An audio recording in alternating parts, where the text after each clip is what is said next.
Have you recently gone no contact with someone that you were dating and now you're trying to research and find out why the last relationship you were in was different than the rest? Do you suspect that your partner may have borderline personality disorder and you want to find out more? Do you have a parent that you suspect of having borderline personality disorder? Then stay tuned because we are going to go over some experiences you may have had in a relationship with a borderline.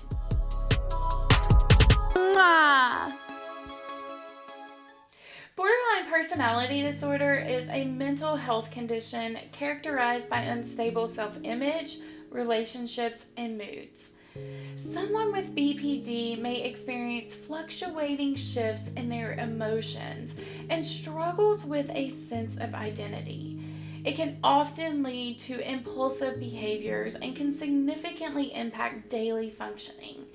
Now, therapy is commonly used to manage the symptoms of BPD. So if you or someone you know is struggling, then consider seeking professional help.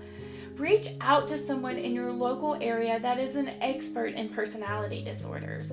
My videos are for informational purposes only. So what are some of the experiences that you may have while you're in a relationship with someone who has borderline personality disorder?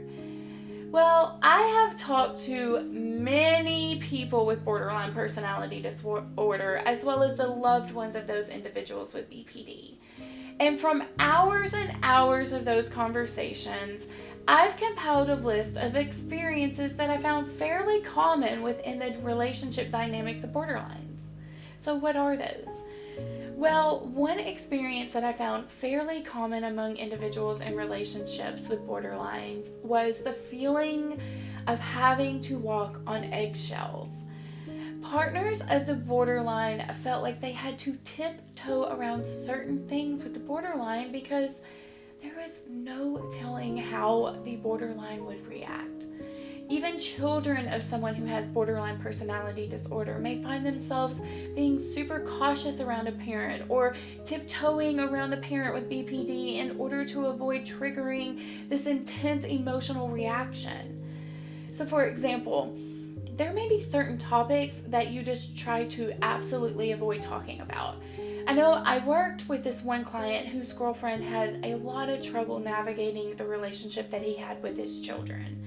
If he ever talked about anything that he did for his kids, she would instantly go into this compare mode. Like, why did you do for this for them and didn't do it for me? And it basically had got to the point where he couldn't bring up his children in conversation because it just became this very sensitive subject. So, when you come together in a relationship and you have prior children, you shouldn't have this fear of talking about your own children to your partner. But because it was such a sensitive topic, he did. Another example I found was a partner or child of a borderline would have to choose their words carefully. Your intention can be completely misunderstood by a borderline over one single word. Or you may find yourself having to craft your words when you're communicating to not be like a direct hit of criticism to the borderline. Some partners or children actually may have to modify or change their behavior to prevent upsetting the borderline. It's much easier to change your behavior than to deal with the intense emotional reaction that may follow. You may find that you have to hide what you really think and feel and need in the relationship just to avoid an argument. Another common experience with those who surround themselves with borderlines is a lack of follow-through with things in life by the borderline. This can manifest in a lot of different ways. Maybe it's hard for the borderline to hold down a job, or maybe she gets really excited to start a project and then because of the fluctuating moods or her impulsivity, she isn't able to stay consistent enough to follow through.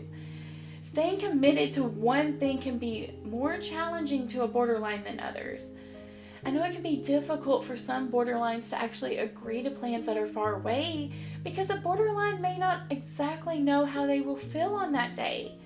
It's difficult to commit when your emotions control how you react to the outside world and you don't know how you're going to feel. It's really a toss-up.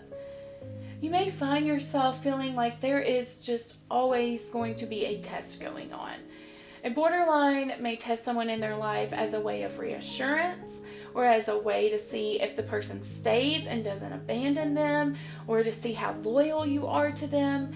When you're close to someone who is convinced that you will eventually abandon them, you may find yourself being tested in order to prove that unconditional love and loyalty.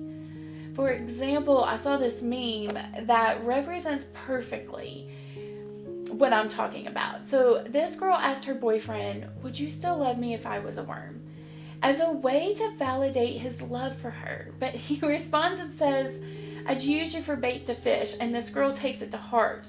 He should love her no matter what. If she's human or worm or a giraffe, his love should be unconditional. So he did not respond the way she wanted him to, and she had this intense emotional reaction to his response. Another thing you may experience in a relationship with a borderline is being seen as all good or all bad. In one moment, you may be praised and adored and loved, and in another moment, you are disgusting and absolutely the worst thing that could have happened to them. In moments where they love you, they love you. But in moments where they hate you, they can spew venom. Sometimes you may feel misunderstood.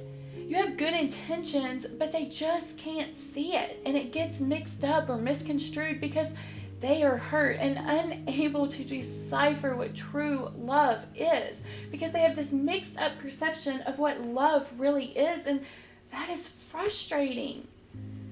You may feel like you were always blamed for something that you didn't do or didn't have the intention to do, or accused of something that you wouldn't do. Expectations can feel like they are always changing with the borderline. And you may feel at some point in the relationship that you just can't win.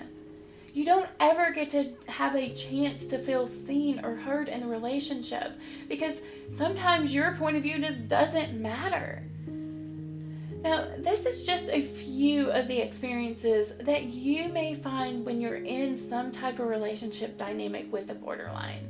What other experiences have you had when dealing with a borderline? If you need someone to talk about your borderline personality disorder, then I am here for you. I will leave my email in the description below, and feel free to contact me and share your story or share information that you have regarding borderline personality disorder. I love learning from others. Now, in my next video, we will discuss retroactive jealousy and borderline personality disorder and how they are linked. So thank you again for being a part of the channel, and I look forward to seeing you in my next video. Mwah!